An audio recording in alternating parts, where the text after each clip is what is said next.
ating pong special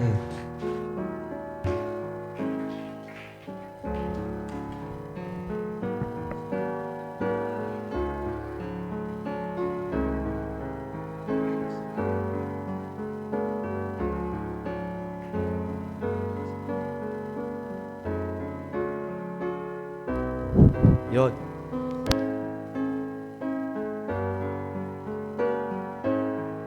Amen. Ganda, no? Ganda niya, Bigoy, no? Yung awit. May nakaraan pala kayo? Hindi ko alam yun eh. Sige, aral tayo. Saan tayo mapunta? So, good morning po sa bawat isa. Yan, I hope and I pray na nakaready na po kayo sa pag-aaral po ng salita ng Panginoon. So, let's start our week, okay, by studying God's Word. So, I encourage you to open your Bible to Nehemiah chapter 1. Nehemiah chapter 1, verse 11 hanggang Nehemiah chapter 2, verse 1 hanggang verse 3. So, magkakasunod po yan. Okay, Nehemiah chapter 1, verse 11. Kasunod lang yan, Nehemiah chapter 2, verse 1 hanggang verse 3. So, babasahin ko na lamang po at pakisundan nyo na lang ng inyong paningin. At ganito po ang ating matutunghayan. Ito po yung prayer ni Nehemiah.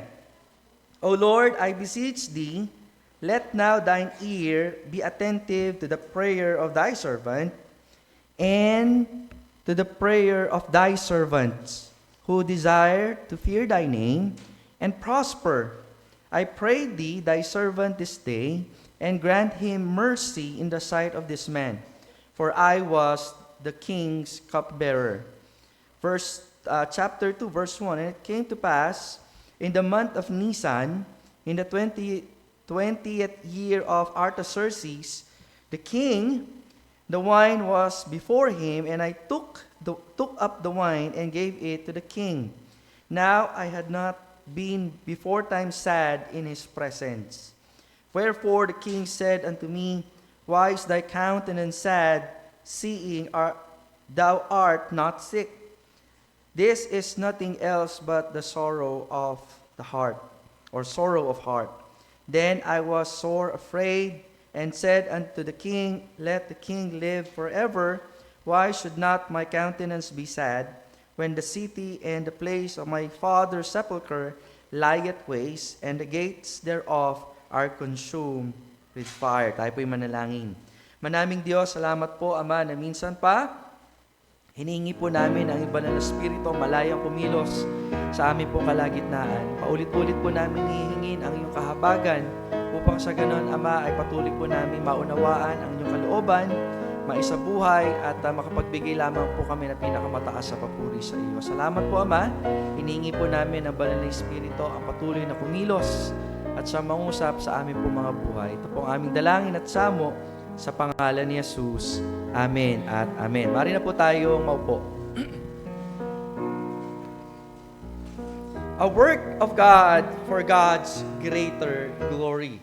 A work of God for God's greater glory. Hindi humawala sa isip ko ang isang quote from George Santayana. Ang sabi dun sa quote, when understanding is void, ignorance is perpetual.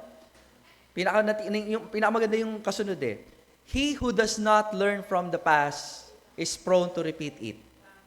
Tagalogin natin.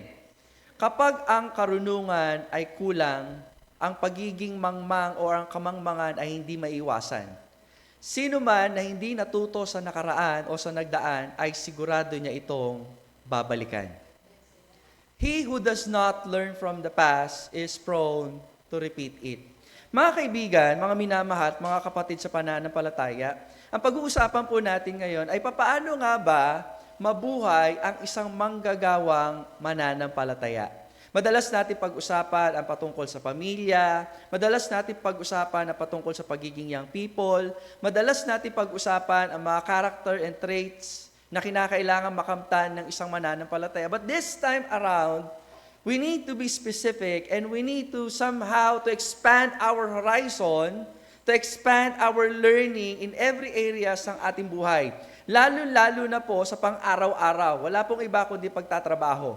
Lahat po tayo, or karamihan, kung di man lahat, merong trabaho. Tama po ba? And one of the reason kung bakit nagkakaroon po tayo ng prayer meeting is somehow to bridge the gap yung mga panahon na kayo nagtatrabaho and then you need strength midweek. Okay? Kaya may prayer meeting Pinapanalangin po natin na magpatuloy po tayo sa kabila ng, alam mo yan, mga pagsubok sa buhay. And to some na walang trabaho, pinagpe-pray din po natin. Kaya nga in our church, we always pray. Okay? And we always ask for those people who ask for our prayer na kung humihingi sila ng trabaho, we ask them, are you willing to support the ministry of God? Dahil ang pinakapangunahing idea kung bakit po tayo nagtatrabaho, hindi lang para sa ating pamilya, kundi para sa gawain ng Panginoon. In the first church, lagi pong ganun ginagawa. In fact, they put it to the extreme. Okay? Sila po yung nagtatrabaho kasi meron nga po sila tinatawag po natin Ministry of Liberation. So yung mga mananampalataya na alipin during that time, nagkakaroon ng collection ang church. Sa ganon, alam mo yun, mabayaran yung pagkakautang o mabayaran yung pagkakaalipin ng isang kapatid na nakakilala sa Panginoon. Sa ganon, ang buhay ng kapatid na yan ay hindi lamang basta, alam mo yun, nakapal sa ilalim, sa master niya dito sa lupa, but this time around, pinalaya siya para paglingkuran ng Diyos. And that's a great idea, mga kapatid. Nakakalungkot isipin na karamihan sa mga mananampalataya, and ewan ko, lately kung tinitignan niyo po, hindi pala tayo, ewan ko kung nag-Facebook kayo, pero bago po mag-fasting, okay, marami po ako nababasa na nire-repose ng mga pastor, ewan ko nabasa niyo yun, yung dilemma ng isang mananampalatayang nagtatrabaho pero napalayo sa Diyos.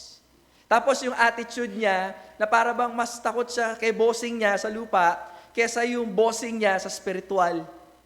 Yung mas maaga siyang pumapasok sa trabaho, ayaw niyang malate, pero pagdating sa church, nalilate. Okay, maraming pastor ni-repose yun. And sometimes, naiintindihan ko yung damdamin nila. Sabi ko, nga na, bakit hindi natin tignan per se? And I pray to God, Lord, ano po ba yung somehow malapit na idea na upang magkaroon tayo ng attitude, ng character sa mga mananampalataya nagtatrabaho. And the Lord gave me the life of Nehemiah. Okay? Who is Nehemiah? Si Nehemiah po ay hindi po siya propeta. Okay? Hindi po siya hari. Okay? Wala siyang any leadership position sa spiritual realm, but meron po siyang isang trabaho. Ano po yon? He is the cupbearer to the king. Pero bago po siya nakarating doon, mga kapatid, you have to understand that the setup of the Nehemiah is latter na lang to Actually, kung i-arrange po natin ito, the book of Nehemiah, pagkatapos pa siya ni Jeremiah, ni Isaiah, ni Ezekiel, mas nauna po sina Jeremiah bago itong si Nehemiah. Kasi po kung sina Jeremiah, nandoon po yung audience po nila to the exile, si Nehemiah naman po, papauwi na sa Israel. Remember yung sinabi ng Panginoon? To give you the background. Sinabi niya sa Israel, dahil hindi niyo tinupad ang aking kalooban, ang aking kautusan, papasakop kayo sa Babylon for 70 years. Okay? So, wag niyo nang labanan yan kasi nga, kayo yung hindi tumupad sa usapan. You have to go through this. Amen? Amen po ba? Kaya nga kapag nangungusap ang Panginoon, wag niyo dapat binabaliwala. Bakit? Kasi seryoso ang Diyos. Amen po ba? Tingnan nga po natin, for you to understand the background, so we need to jump in Jeremiah. Okay? Para lang maintindihan po ninyo. In Jeremiah chapter 27. Okay? In Jeremiah chapter 27, and you will look at verse 12. So, ipa-flash naman yan sa screen. So, sabi dito, ganito, I spake also to Zedekiah during that time. Ano to Dito na patapos yung divided kingdom. Okay? Remember yung pagkakasunod-sunod natin? So, United Kingdom in the time of David, in the time of Solomon. Kaso hindi sinunod ni Solomon ang, alam mo yun, kalooban ng Diyos. Merong covenant na tinatawag. So, ano nangyari? Nagkaroon ng divided kingdom. Now, in divided kingdom, although divided po sila, ang gagawin ng Israel, magiging tapat sa Diyos. Hindi sila nagtapat sa Diyos. Pumasok po sila sa tinatawag po nating chaotic kingdom or magulo. Hindi pa rin nila sinunod ang Panginoon, mga kapatid. So ano nangyari? Ang sabi dyan, bring your necks under the yoke of the king of Babylon. Yun yung hatol ng Panginoon.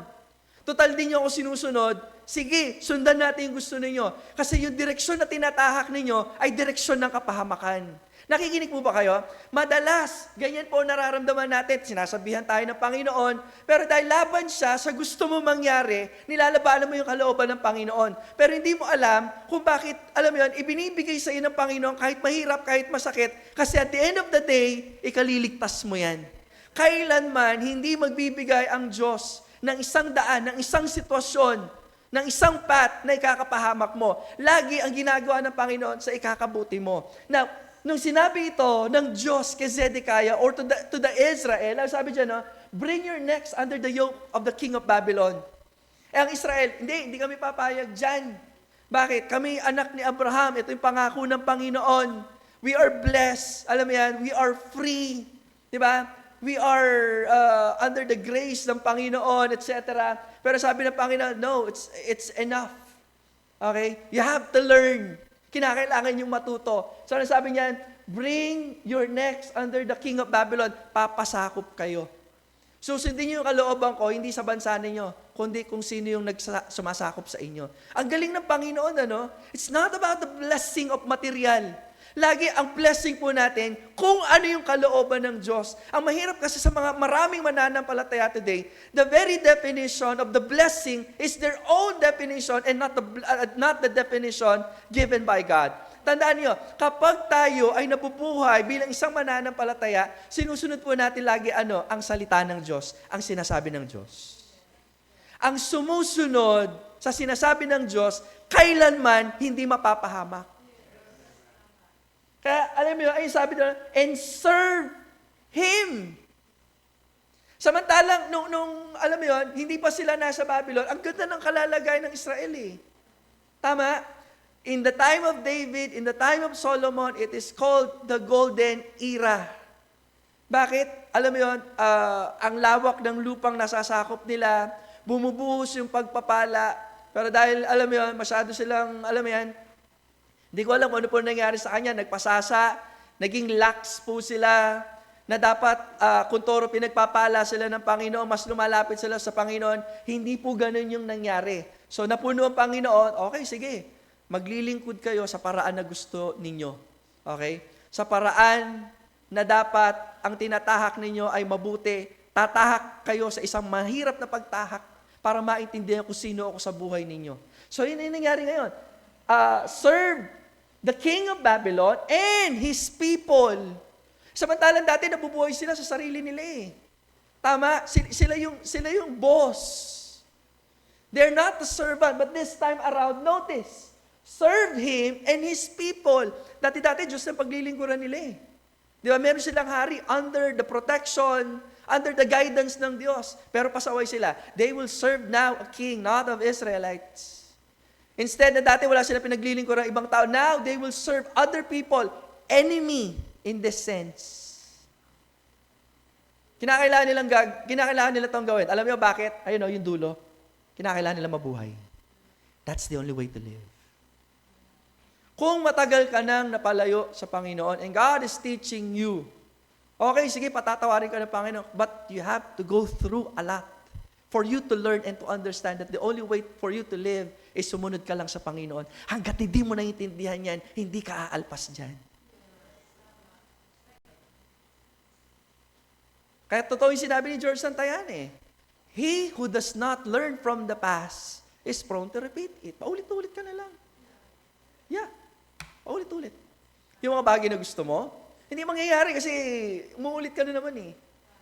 Same trabaho na naman. Same na pinagkakaadikan mo na naman. Di ba?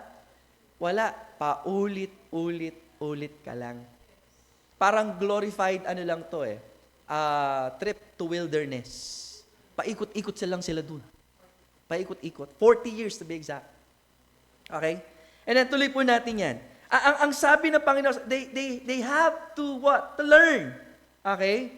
Ngayon, meron mga propeta during that time, they are asking the people na hindi yan ang kalooban ng Lord. May mga ganun, mga senaryo. Kasi nga gusto nilang masunod yung sarili nila. So may mga nag-arise na false prophet. Tingnan natin sa verse 14. Okay? Verse 14, ang sabi diyan ganito, therefore, hearken not unto the words of the prophets. False prophets po ito that speak unto you saying, ye shall not serve the king of Babylon. Imagine mo yun. Diba? You shall not serve the king of Babylon, for they prophesy a lie unto you. Notice ang Diyos na ang nagsasabi sa kanila. Huwag kayong makikinig kasi hindi ako nagsugo niyan. Yan ang mahirap na buong buhay mo, takbo ka ng takbo sa Diyos. Na yung dapat tamang naririnig mo, hindi na tama, nagiging mali. Ganyan ang kaaway, ganyan kagaling ang kaaway. Dahil napakalayo mo na sa Panginoon, ang tigas na ng puso mo. Dahil nagbibingi-bingihan ka na, naging sanay na yung tenga mo na hindi makinig sa Panginoon. Kapag naungusap na Panginoon sa iyo, wala nang dating sa iyo. Ganun katindi mga kapatid. Kaya ngayon ang sabi dyan, for they prophesy a lie unto you. Anong sabi sa 17? Let's jump to 17. Ang sabi ng Panginoon, hearken not unto them. Ulit-uli. Anong sabi dyan? Serve the king of Babylon. Wow. Serve the king of Babylon. And sabi niyan, and live. Grabe, no? Pero kung totoong mananampalataya ka sa Panginoon, you will follow this one and you will live. Wala tayong gagawin kundi sumunod sa panuntunan ng Panginoon. Kung ang hinahanap niyo ay kasaganaan ng buhay, pero malayo ang Diyos, hindi yung totoong kasaganaan yan.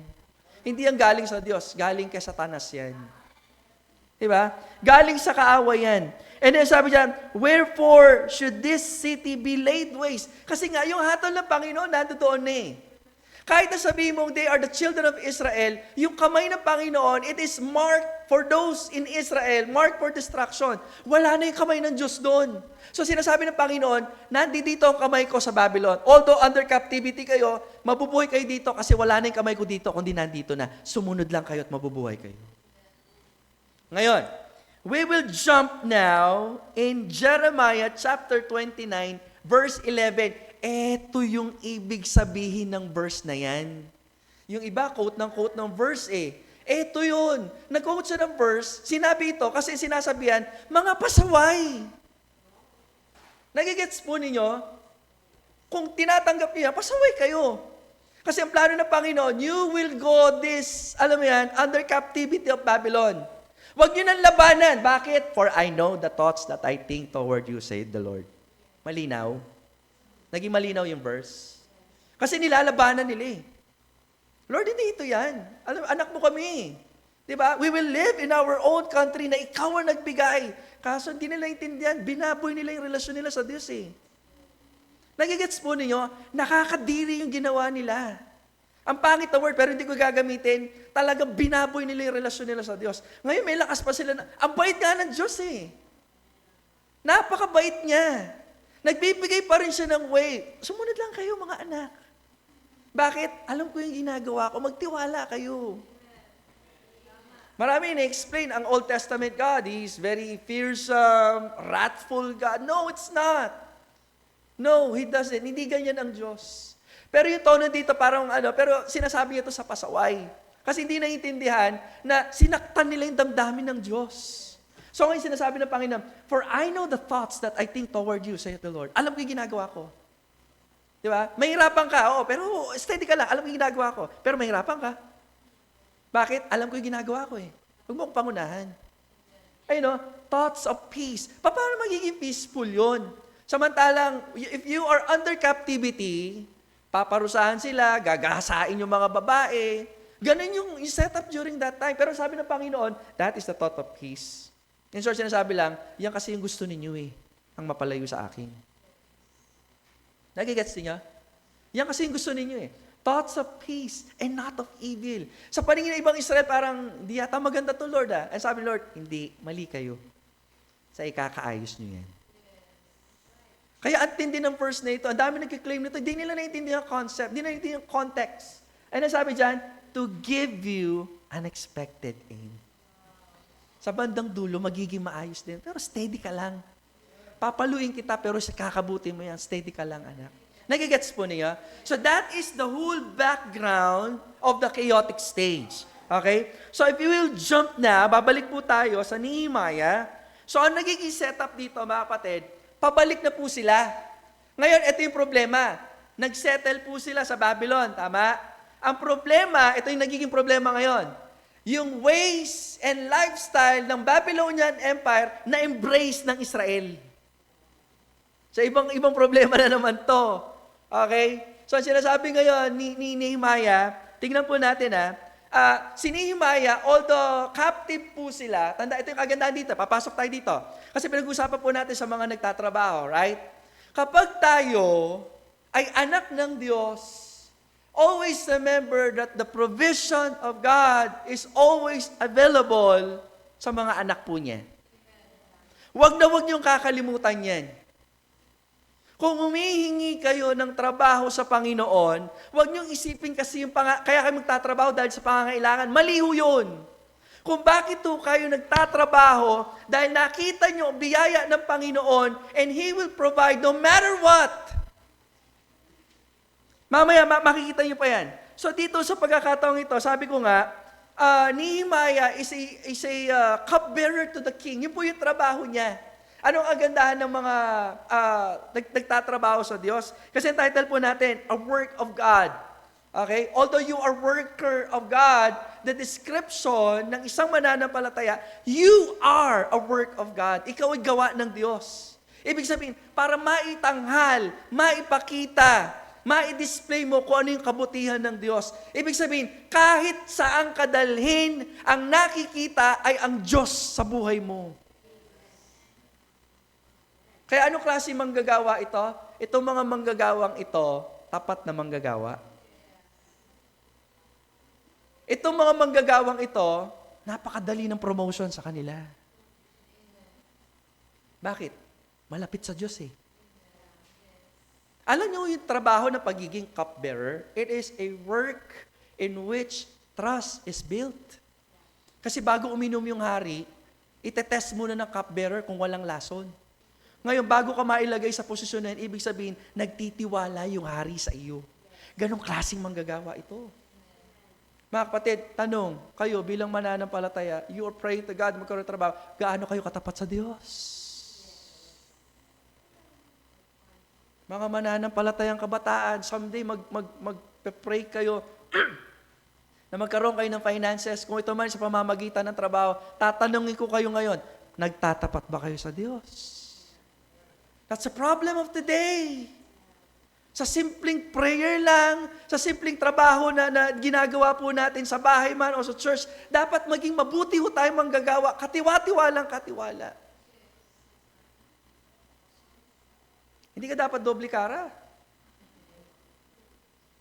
Kung masipag ka sa church, masipag ka sa bahay. Okay na yun eh, masipag kayo, tanong sa bahay. Amen? Dito, pagagalitan ka ni Kuya is mula ulo hanggang talampakan, susunod ka naman. Oh. Ngayon, pag nag-utos yung nanay mo, mas hari ka pa sa lahat ng hari. Diba? Yung kilay mo, taas ang kaliwa ka, ganun. Diba? Kapatid, ang panahon natin ngayon, even yung sanlibutan, alam nila ito, hindi na sila naghahanap ng matalino. Naghahanap sila may mabuting karakter. Kaya yung nagpapakamatay kayo sa kakaaral, karakter. Kasi yung talino sa trabaho, natututunan po yan. Pero yung mabuting karakter, yung totoong karakter na may kabutihan, nagmumula lamang yan sa wisdom na nakukuha sa pagkatakot sa Diyos. Naintindihan ninyo? Kaya huwag niyong dinadaan sa talino, huwag niyong dinadaan sa ganda. Kayo lagu-lagu. Lagu-lagu, ano yan? Trabaho hinanap mo, hindi pageant. Amen? Nagigets po niya? Kaya itong taong ito, He is in a position wherein yung trust is built. Bakit? Mananampalataya eh. Kita nyo si Daniel, tama? Nung may pinapagawa sa kanila, kakain sila ng mga pagkain ng hari na inanda sa Diyos-Diyosan, nag-retaliate ba siya? Magwelgata mo! Hindi siya gumanon. Meron siyang talino na nagmumula sa Diyos. Kinausap niya, baka naman, pwedeng. Alam mo bakit? Yung favor ng Panginoon nasa kanya, kaya kahit saan, maganda yung karakter. Tama? Kaya kahit saan siya mapunta, ang dali ng promotion. O yung idol ko, di ba? Si Joseph, ganun din. Di ba? Kay Potiphar, ano nangyari? Ang ganda ng karakter eh. Siguro faithful. Siguro ito si Potiphar, di ba? Nag-iiwan ng pera. Ugali kasi ng mga Egyptian yan. To test the faithfulness ng isang servant, nag-iiwan niya ng mga pera. Okay? Kapag hindi nagalaw, ibig sabihin faithful yung servant. Siguro nakita yung kay Joseph. Amen? Kasi may magandang karakter, sumasabay yung ato. Aba, pogi din. Amen? Amen. Ayaw maging pogi So, nakulong. Okay? Huwag na natin, alam mo yun, bakit ganun nangyari, etc. Mararanasan nyo yan sa trabaho. Parang gumagawa naman ako ng maayos, bakit ganito yung sitwasyon? Steady ka lang. Ayusin pa rin ang karakter. Hello? Amen? Minsan naiirita ka, katrabaho mo, yung bossing mo. Pag-pray mo, habang nagmimerienda, may balaw ka niya sana. Yung mga tipong ganon. Steady ka lang. Bakit? May mas higit na nakakakita ang Diyos. Sapagkat ang promotion, hindi yan nagmumula sa tao. Nagmumula yan sa Diyos. Ang ganda ng karakter ni Joseph. Tama? Saan siya napunta? Sa kulungan. Okay? Ano nangyari sa kulungan? May promotion din. Even sa kulungan. Even to the lowest of the low ng buhay niya. Anong ginawa sa kanya? Saan siya pinususyon? Yung warden, pinagkatiwala yung trabaho niya. Lumalabas nga, yung warden, walang ginagawa. Ang warden, si Joseph, samantalang siya yung bilanggo. Nagigets po ninyo? Ganong katindi ang Diyos, mga kapatid. Kaya ang blessing, wala yan sa dami ng material. 'Di ba? Wala yan sa posisyon. Ang blessing nasa karakter po yan kung tama ang relasyon mo sa Panginoon. Kaya ayusin yung relasyon sa Panginoon. 'Di ba? From Potiphar to prison, napunta siya sa palace. Si Joseph, tama? Kinakitaan ng faithfulness eh. Tandaan nyo sa trabaho, may mga, kung di mananampalataya, may mga nananaksak patalikod dyan. Okay? Kakalimutan ka, sisiraan ka. Parang si Daniel, ganun din eh. Pero ito si Joseph, meron siya naging katropa. Nung in-interpret niya yung prayer ni cupbearer din yun eh. Tsaka baker. Okay, naging tropa-tropa kasi nga, ganun talaga eh. Pero nung na-promote, okay, yung cupbearer, nakalimutan itong si Joseph. Nagreklamo ba siya? Pag may magandang karakter ka, walang magpapabagsak sa iyo. Hintay ka lang, may blessing. After ng ilang taon, na naginip yung si Pharaoh, doon pa lang naalala nung cupbearer, nga pala, may trupa ako. Ay, akalingwang ke. Biyase king ka ito. Interpretation. O yung calling card na, ako sanye. Patawag sila ngayon. Dahil magaling ka nga. Paano kung nagtanim ng sama ng loob? Etong si Joseph. I don't know, siguro kinuha ng Panginoon yung gift. Hindi natin alam eh. Pero dahil nanatili yung katapatan at kagandahan ng karakter, kahit saan mo siya dalhin, nagsasaksid po siya. Nagigets po ninyo? Now, kung bakit ko po inilatag ang lahat ng ito, it's the same spirit with Nehemiah. Ngayon, ang taong ito, napakasimple lang. He is just a simple worker. And not just a simple worker, he is a worker of God. And the description ng taong ito, he is a work of God. Naiintindihan niyo po ba yung words na yon? Ang Diyos ang gumagawa sa kanya. Hindi pwede yung magaling ka lamang salita, yung gino, hindi yung gano'n. Dapat nakita sa buhay. Kahit sa abroad pa yan, kung dito hindi ka nagtatapat, hindi ka magtatapat. Nahamon ko kayo. Kahit saan kayo magpunta. Actually, kahit hindi kayo mag-abroad, kahit saan nandoon ka, basta tapat ka, hindi ka pababayaan ng Diyos.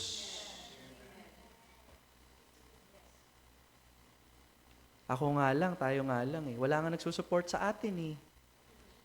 Pero masaya ang buhay. Hindi ganun karangya, pero ano bang buhay? Ang buhay nasa Panginoon. Mayroon kasi pag hindi ka marunong makontento sa buhay. Pero pag alam mo yung relasyon mo sa Panginoon, ayan, masarap ang buhay. May dumadagdag, salamat sa Diyos. Di ba? Pero ulitin ko, ang buhay ng isang Kristiyanong manggagawa, nagtatapat at nagagalak sa Diyos. Amen? Mahaba na ako. 3 bagay ang nais ko pong iwan sa inyo. Number 1. Number 1. Okay? We need to disconnect from the system of the world. So ano yung makikita po natin dito? So as I have explained it to you, ang isang mananampalataya ay dapat nagtatapat sa Panginoon. Okay? Ang taong nagtatapat, nagtatrabaho, manggagawa ng Panginoon, inihihiwalay niya ang sistema ng mundo. Kung mga kasama mo manggagawa, hindi sila tapat, ibahin mo mananampalataya, tapat. Amen? Ganun po siya katindi, mga kapatid. Nagtatapat po yan. Ibig sabihin, kaya ka nagtatrabaho, hindi para makaraos lang. Hindi ka nagtatrabaho para magpayaman lang. Nagtatrabaho ka dahil naglilingkod ka sa Diyos. Pwede bang tandaan yan? Hindi ka nagtatrabaho para makaraos lang. Not for you to get by. Nagtatrabaho ka not for you to get rich. Nagtatrabaho ka for God's glory. Ganda ng mensahe ng Panginoon, ano? Sarap. And you have to learn that the proper system of a believer in Christ, lagi sa salita ng Panginoon. Nakakatuwang isipin, mga kapatid, tinuturuan po tayo ng Panginoon dito. Even though this man, alam mo yun, nagtatrabaho siya para sa hari, hindi siya nagtatrabaho sa haring ito lang. Nagtatrabaho siya para sa mga hari ng mga hari. Ganun nung katindi ang taong ito. Kaya nga po, again, ano man ang mangyari sa sistema, hinahayaan niya lang yan. Kasi nga, ang priority ng manggagawang Kristiyano ay ang mapaglingkuran ng Diyos. His whole mentality, his whole emotion, his whole strength ay iginugugol niya ang kanyang workplace bilang tanda ng pagsamba niya sa Diyos. Huwag niyo kakalimutan yan. Pastor, tricycle driver lang ako. It doesn't matter. Ang totoong manggagawa ng Panginoon, kahit saan mo ilagay, nagtatapat at nagtatapat sa Diyos. Ano tricycle driver? Isang tapat, masipag na tricycle driver na nagbibigay ng kalwalatian sa Diyos. Yung tipong, yung mga tricycle driver, mag-Cara-Cruz lang. Pag nakita ka nila, mag-Cara-Cruz yan. Potay, born again na katamo.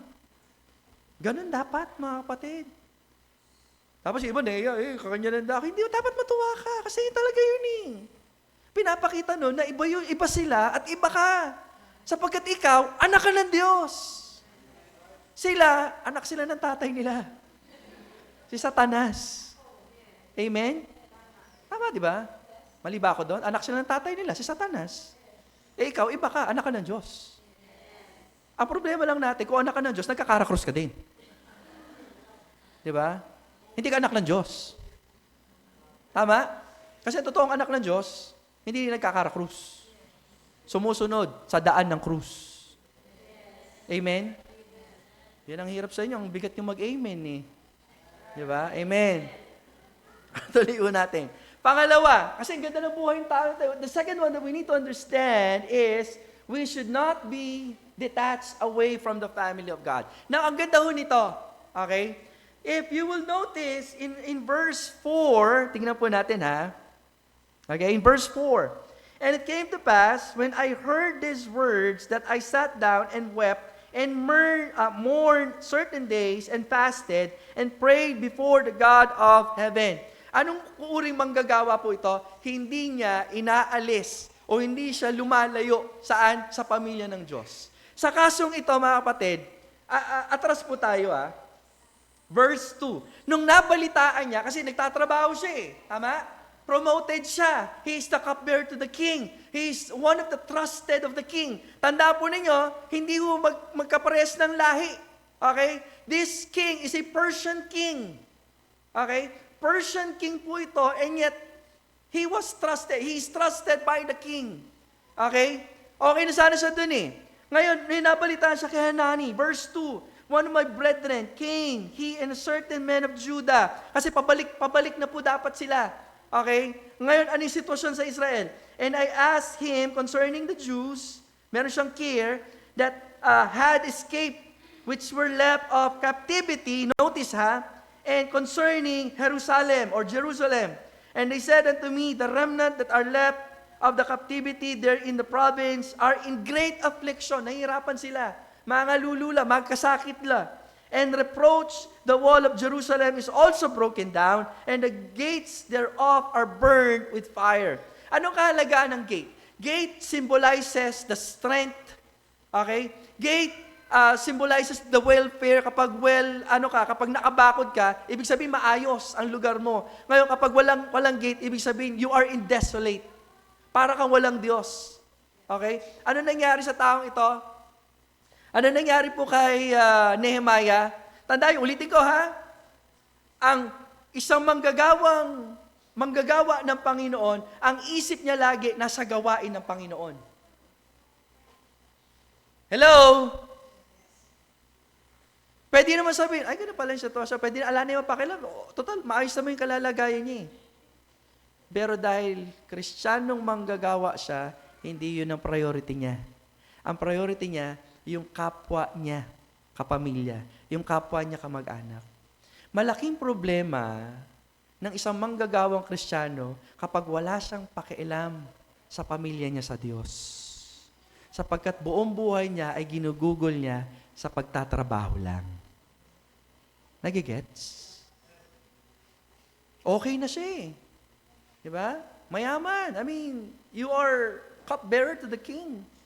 Pero nung mabalitaan niyo yung sitwasyon sa tahanan nila, kung lalagay natin yung sitwasyon natin sa church niya, nalungkot siya. Ngayon, baliktad eh. Di ba? Ngayon, yung mga nasa church, nalulungkot sila pag pangit yung sitwasyon sa trabaho. Hindi ganoon, mga kapatid. Kasi hindi naman yung buhay natin eh. Ang buhay natin paglilingkod sa Diyos. So ngayon, ang sabi niya dyan, ganito. Ito maganda eh. Dahil totoo siyang manggagawa na Panginoon. He is a work of God. Alam niya kung ano yung gagawin niya. Nung nabalitaan niya, ano ginawa niya? Wala siyang pakialam. Hindi. Ang ginawa niya, nag-pray siya kagad. Ganda, no? Nag-pray siya kagad. Actually, hindi ba sa prayer eh. When I heard this word, sabi ng verse 4, I sat down and wept. Grabe yung puso niya. Kasi alam niya kung ano yung priority niya eh. May trabaho yan, maayos yung trabaho niyan, dapat ayusin niya yung trabaho niya, tama? Yung sa family problem, yung church problem. Pero dahil hindi yun ang priority niya. Nagigets? Check nga natin yung buhay natin. Saan ka mas nalulungkot? Sa pag-aaral, trabaho, relasyon mo sa Diyos. Kahit mawala ang trabaho, kahit mawala ang pag-aaral, kapag tama ang relasyon sa Diyos, maniwala kahit sa hindi, magiging maayos ang lahat. Hindi kasi sabing wala kang gagawin. Iba naman yon. Ha? Pag may talino ka nagmumula sa Panginoon, ituturo niya sa iyo yung nararapat eh. Amen? Ibibigay sa iyo yung tamang karakter. Ilalapit niya sa iyo yung tamang tao. Ibibigay sa iyo yung tamang sitwasyon, pagkakataon, oportunidad. Amen? Yung panahon na akala niyong walang-wala na, gagawa ang Panginoon. Doon nakuha yung kantang, God will make a way. Where there seems to be no way. He works in ways we cannot see. Diba? He will make a way for me. Although medyo may pagka-selfish nga lang, pero if you are true to your testimony, totoo yun. Sino ka ba naman para gumawa ang Diyos sa iyo? Pero dahil alam mo at kilala mo kung sino yung tinanggap mo, gumagawa ang Diyos. Kaya yung Kristiyano manggagawa, nagtatrabaho yan, pero hindi para sa trabaho. Nagtatrabaho yan bilang paglilingkod sa Diyos. Amen. Bigat ng amen, no? Okay, so sa mga nagtatrabaho, na buong buhay mo, trabaho ng trabaho, isuko mo na yan. Relasyon sa Panginoon. Kaya maglala, hindi ka pinapansin sa trabaho. Steady ka lang. Basta mahalaga nagtatapat ka. Makikita yan, pagpapalain ka ng Diyos. Kung kakausapin ko lang nanay ko, isagado, ibibida niya yung bunso namin. Yung ganyan. Kasi naman totoo eh. Di ba? Ako, ibibida ko si Tita Rose. Kasi nga, ibang klase yan. Di ba pwede nating ibida? Wala lang si Boss Lawrence. Diba? Si Boss Lawrence. Sana maraming mga ganong manggagawa. Steady lang kayo, kahit hindi kayo mayaman. Steady lang. Ang desire natin, maging tapat na lingkod ng Diyos. Yung blessing, susunod na lang yan. Ulitin ko, bakit? Kasi God will give you favor from other people. God will give you the right opportunity. Steady ka lang. Si Joseph nga, walang ginawa kundi magtapat lang sa Diyos eh. Yung opportunity lang ang lumalapit sa kanya. Basta ang ginagawa niya, he sees the opportunity to be faithful to God, yung trabaho lang. Siguro sinasabi sa'yo ng Panginoon, anak, hanggang kailan ka magdadalawang isip? Tapat ka lang. Ang Diyos ang gagawa sa buhay mo. Amen? So dito, nalungkot siya. Imagine mo yun, di ba? And then kung tutuloy-tuloyin po natin yan, and more certain days, ilang araw niya, kasi nga, yun yung puso niya eh. Di ba? Sa gawain, para maitanghal ang Diyos. Kasi kilala niya ang Diyos na nagpapala, etc. Kilala niya. And sabi, and fasted and prayed before the God of heaven. Ang ganda ng wordings na ito. Kasi kung saan lugar siya nandoon, saan damakmak na Diyos-Diyosan, ang Persian civilization. Pero sa kanya, kilala yung pinaglilingkuran niya, it's the God of heaven. The God who creates everything out of nothing into something, yun yung Diyos na pinaglilingkuran. Ibig sabihin ganito, walang imposible sa aking Diyos. So ang gagawin niya, lumalapit lang siya, nananalangin lang siya. Bakit? Kasi nga, ganong klase sa mga gagawa. Hindi niya inihihiwalay ang pamilya ng Diyos, ang gawain ng Diyos, or in a sense, sa Diyos, sapagkat kilala niya ang kanyang paglilingkod o ang kanyang pagtatrabaho bilang tanda ng paglilingkod niya sa Diyos. Kaya ang buhay natin, ang tawag natin, pananampalataya o paglakad sa ayon sa pananampalataya. Number 3 and last, di tayo magwawakas. We should not, ano yung number 2? Atras mo ulit. Number 2, we should not be detached away from the family of God. Pangatlo, we should not disconnect serving God. Sa akin po kasi dito sa notes ko, ang sabi ko po dito, Nehemiah did not detach himself away from his family. Now, sabi ko po kanina, okay yung kalalagayan niya. Okay? So, nung nakita niya yung sitwasyon, he is full of concern. Tama? So, dito sa pagkakataong ito, even though nagkaroon ng problema, sinis niya yung opportunity, hindi para ma-down po siya. Tatandaan niyo lagi, ang mananampalataya, sa kabila ng problema, alam niya yung gagawin niya kagad. Lalapit siya sa Diyos. Paglapit niya sa Diyos, papanatag siya sa Diyos. Marami kasi pagkatapos mag-pray, problemado pa rin eh. Nagigets niyo? O wala ka sa mag-pray ko, aligo si mga nino. Kala ko ba nag-pray ka? Kasi kapag nag-pray ka, kinikilala mo yung magagawa ng Diyos. At kung kilala yung magagawa ng Diyos, sigurado ka sa kakayanan niya, magkakaroon ng kapanatagan ng puso. Sabihin nyo nga sa akin, mapamagulang o mga mag-aaral. Sa Pilipinas lang naman kasi may problema nito eh. Na masyadong nag-glorified ang pag-aaral. Nakakala mo naman, yan daw ang mag-aahon sa'yo sa hirap. Although hindi yan ang tono ng Christianity, kasi tayo, we walk by faith, dapat eh. But in reality, sa ibang bansa, kahit hindi sila nakapag-aral, basta meron silang character and skill, nabubuhay po sila. Dito lang naman kasi, may garal ka, nangayari mo. Dito lang yun. Kaya nga sabi kanina, huwag tayong sasabay sa sistema ng mundo.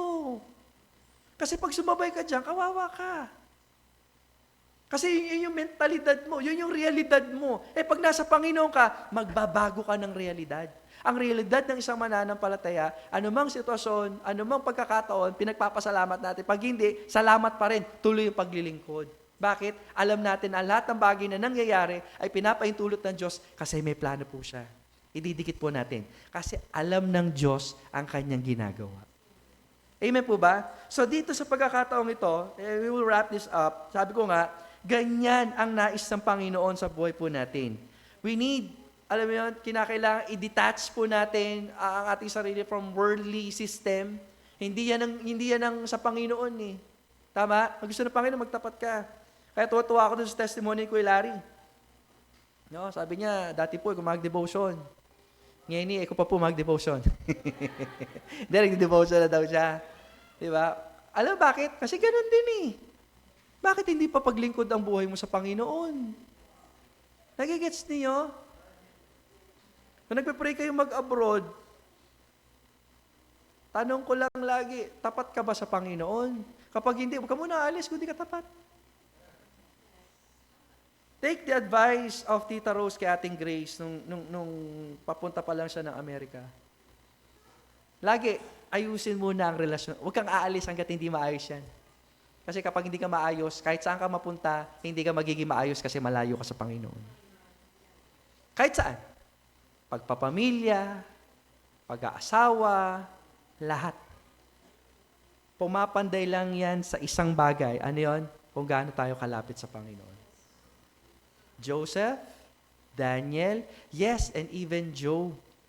Bukas, tapos na ako sa Book of Job. Ang ganda ang ganda ng hataw ng tatlong kaibigan ni Job. Mga palpak eh. May mga punto, pero kasi ang nakalimutan nilang factor, ang Diyos ang may gawa.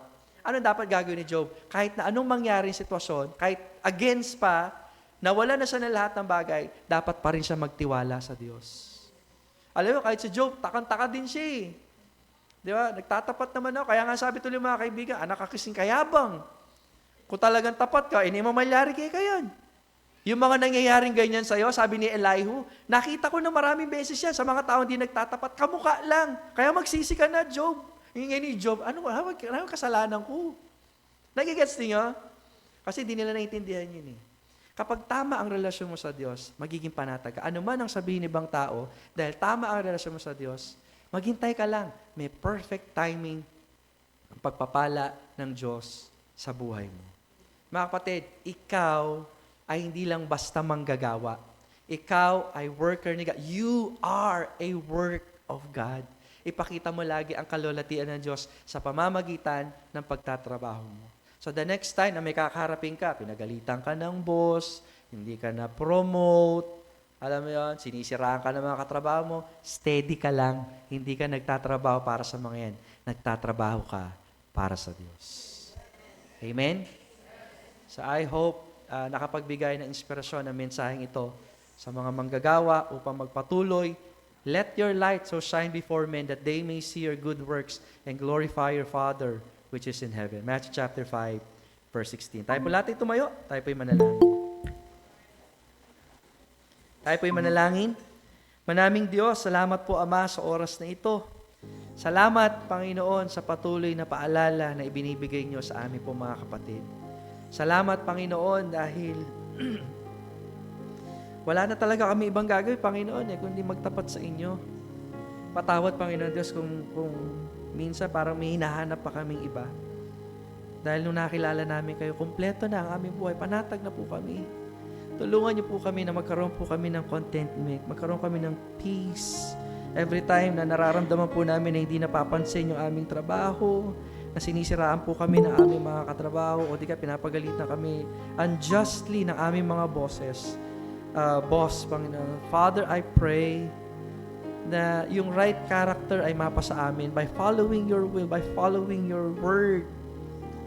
God, hiningi namin ito at kakitaan po nawa kami ng pagiging mananampalataya wherever we are, what situation that we are in. Father, that we may give you the proper glory that you deserve. Salamat, Panginoon Diyos, sa taong ito ng pagpapalaya. Palayain niyo po kami, Panginoon Diyos, sa amin pong katamaran. Palayain niyo po kami sa pagrereklamo. Palayain niyo po kami, Panginoon, sa isang paghihirap, Panginoon Diyos, na kung saan ang nagiging dahilan, Panginoon, ay ang aming mga sarili sapagkat hindi namin kayo kinikilala ng totoo, ng malalim sa aming mga buhay. I pray for those people na nagpe-pray na magtrabaho. I pray for the young people that someday they will ask for work, na magtapat po sila sa inyo. I pray for those people na nag-a-abroad. Hiningi ko po, Panginoon Diyos, na tanungin nila ang sarili nila na kung sila ba'y nagtatapat sa iyo. And if ever man, Panginoon, naniniwala kami kahit hindi kami mag-abroad, kapag kami tapat sa inyo, magiging sapat ang lahat ng bagay sapagkat kayo ang aming Diyos. Salamat po ng marami, Ama. Hinihingi ko po ang lahat ng ito sa inyo. Nagpapakababa po kami. Lord, kami mahina, kami kulang, kami bulag, kami bingi, kung wala po kayo sa buhay po namin. Father, once again, we ask na kayo po patuloy na maitaas sa buhay po ng San Juan Lubao Baptist Church family. At lahat ng ito ay dinadalangin po namin sa matamis at makapangyarihang pangalan na aming Panginoong Hesus. Lahat magsabi, Amen.